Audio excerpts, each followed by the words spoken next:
Hey everyone, welcome to Gen 3D Tech. I'm your host Dave, and today I'm very excited to be showing you the brand new Lamzu Atlantis Mini. So without further ado, let's get into it.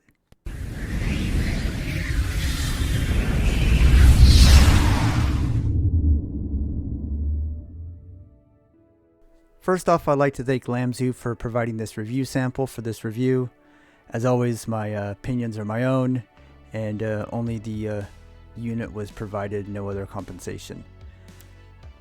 Anyways, this is a follow-up to the very successful Lamzu Atlantis. The original mouse was quite a bit bigger, kind of in between a medium and a large, I would say. And then of course the Lamzu Mini is much smaller. As you can see side by side, the Mini is quite a bit smaller. In fact, the Mini is one of the more smaller mini mice that I have. And as you can see, they launched with a white and blue copy, just like I did initially with the original Atlantis. Now, the blue is a slightly different color. It's a little bit darker this time. And besides the size difference, there's also a weight difference. The original launched at 55 grams, and the Mini comes in at 49 grams. And as you can see, it comes in at 50 grams on my scale, which is within the margin of error. And as you can see, the bottom still has that same kind of butterfly design on the bottom. However, the default skates are kind of a hybrid skate where they're just smaller ones instead of the larger skates that are found on the original. However, in the box there are larger skates that you can use to swap out. There's even dot skates too, if you want to go even smaller and shave off a little bit of weight. Now, you might ask, what's changed besides the size and weight? So one of the things that changed between the Mini and the original Atlantis is the encoder for the scroll wheel. The original uses a TTC gold, and this one uses a TTC silver, which is a lot more tactile.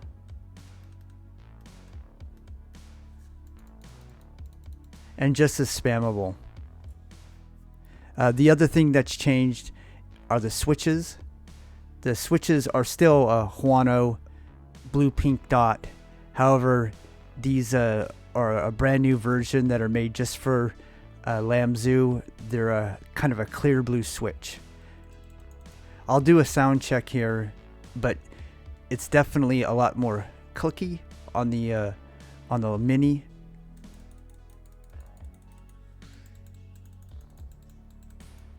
And the tensioning, in my opinion, is just perfect. Side buttons are just as good as the original, which I always enjoyed. And the coating, to me, feels the same. Now, as far as build quality, no rattling when you shake it.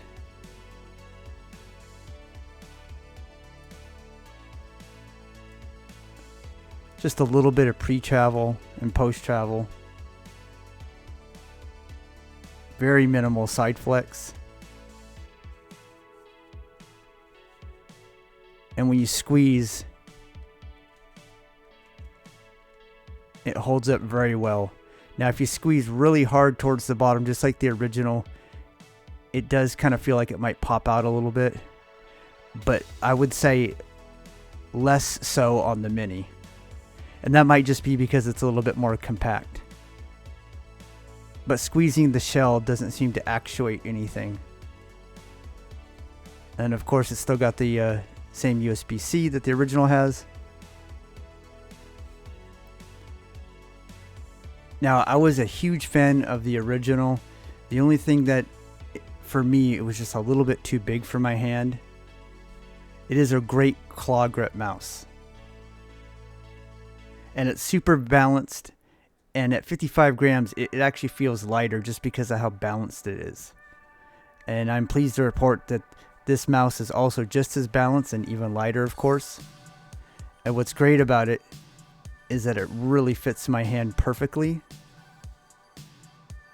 And so far, out of all the mice that I've tested, this is the best small mouse that I've used. It's perfect for a claw grip. You can fingertip this. And what's nice about it over, say, like the X2 Mini is that it has a bigger hump here. As you can see, the hump is a bit higher than the X2. And while the X2 is a great mouse, and I still think it's an amazing mouse, I do like the Atlantis Mini just a little bit better. The thing about the X2 is it's kind of flat on the sides, whereas the Atlantis Mini tapers in, so it locks in. You can lock it in just like that. And because it's a little bit more bulbous in the back, it hits your palm and just really gives that locked in feeling. I guess if you have tiny hands, you might be able to palm this, but for me, I can only fingertip or claw it. And normally I don't usually go into the unboxing, but the Atlantis had one of the best unboxing experiences of any product that I've ever had, and the Atlantis Mini doesn't disappoint.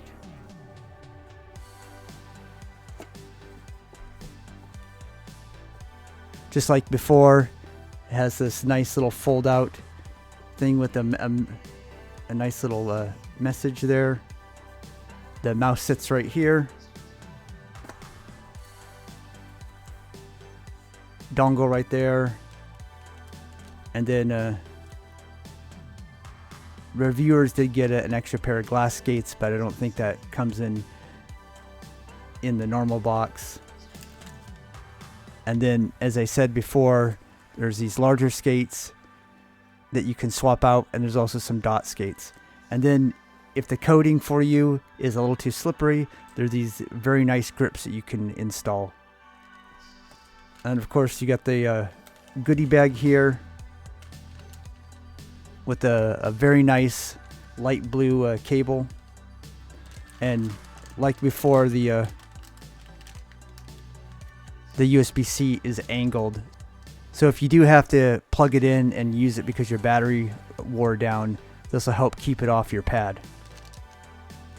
And then of course a little instruction manual.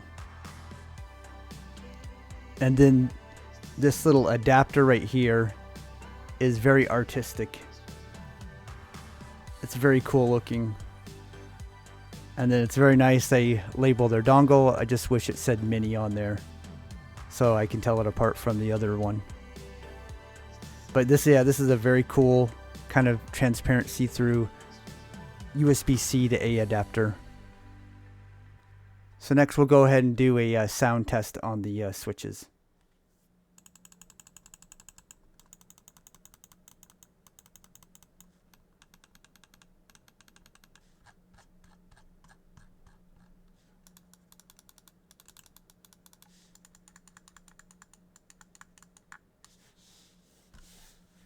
And the original.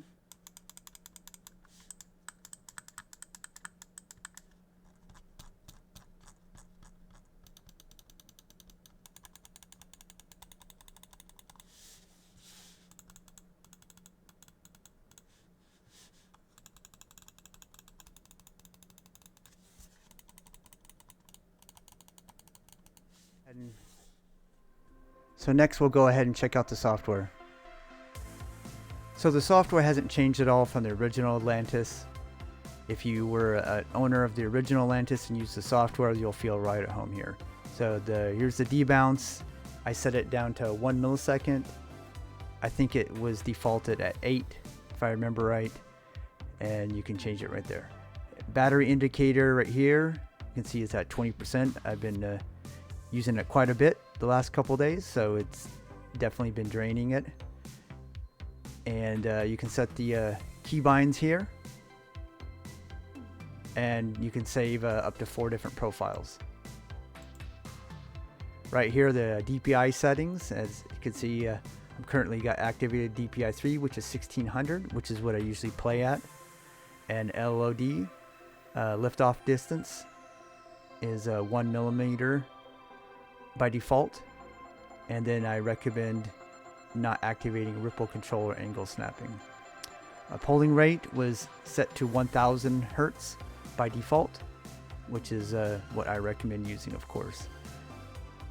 If you're not caring as much for your game performance, you're just trying to extend the battery life, 500 hertz definitely is an option for you. And then right here are the macros if you happen to use those. But really that's about it. Real basic, simple, and it works. Game wise, I was absolutely beaming on the Atlantis Mini. Like I said, it fits my hand perfectly at 49-50 grams. It's a good weight. Now, it's not as light as, say, the Sora at 47 grams, which has also been a really good performing mouse for me. As you can see though, the Sora is a little bit bigger. And this is the mouse that I've actually been using quite a bit the last few weeks and enjoying quite a bit. The weight at 47 grams is really nice, but this mouse is so balanced at 50 grams, 49 grams, that it's really hard to tell the difference between that and the Sora weight-wise. And I definitely like the switches in both mice, but I would say the shape is just a little bit better than the Sora and a little bit better than the X2, which is also another mouse that I really like. And these particular mice are the ones that I perform best with in most games. Especially Overwatch 2, which is the game I play the most recently. Now I am very interested in checking out the in-game gear XM2 mini series. There's supposed to be a mini of the XM2 Wii and then the XM2W. I'm supposed to be getting one of those soon, and I've been told that the coding is a little bit better on the in-game gear mice. But again, I haven't checked it out for myself. But if it is like the coding that's on the XM1R, it is a really nice coding, and I would say that it might be a hair better than the Atlantis coding on the Atlantis and Atlantis Mini. But again, I will hold off judgment until I get those and can do some testing. But as of right now, this is definitely my favorite small mouse that I own. But I will say it's only by a small margin. Now, if you were hoping for some upgraded specs like 4K and whatnot, don't lose heart. It's early in the year, and there's going to be many more mice coming from Lamzu, so keep an eye out if this is not exactly what you're looking for. Also, if you wanted some other colorway, there will be more colorways. I think there's 5 or 6 available for the original Atlantis, and I'm sure that we'll have at least those same ones for the Mini. I believe you'll be able to get the black one after Chinese New Year. So in conclusion, this mouse comes in at $89, and it's one of the best mini mice on the market, and my personal favorite of all the mini mice. So I wholeheartedly recommend this mouse. I haven't run into any QC issues. I have only been using it for almost a week, but I will be sure to report anything if they come up.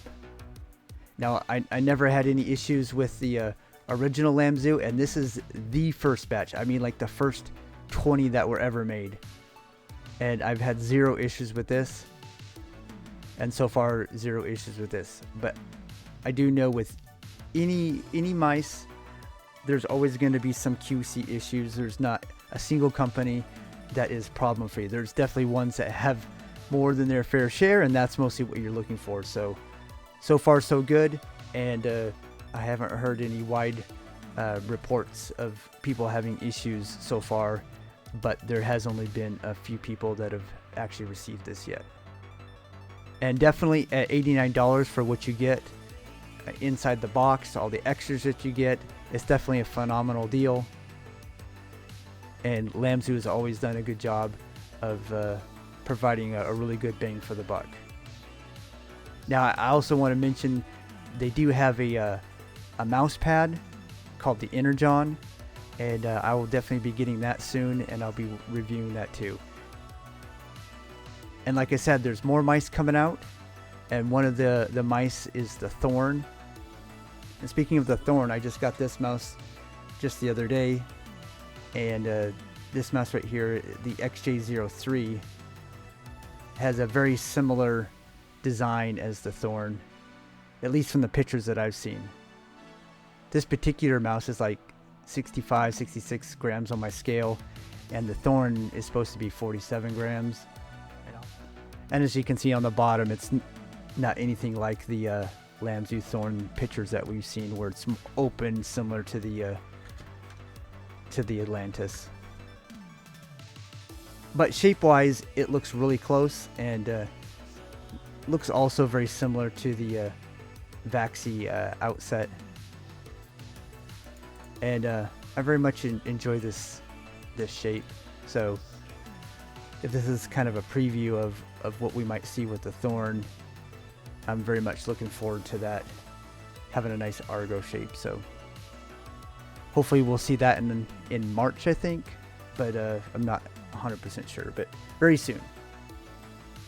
And of course, I will have a full review on this in a week or so, along with the Wise Owl OGM Pro, which is also another Argo mouse. Not too different than that actually, but this has a Nordic MCU in it, so a little bit higher quality internals.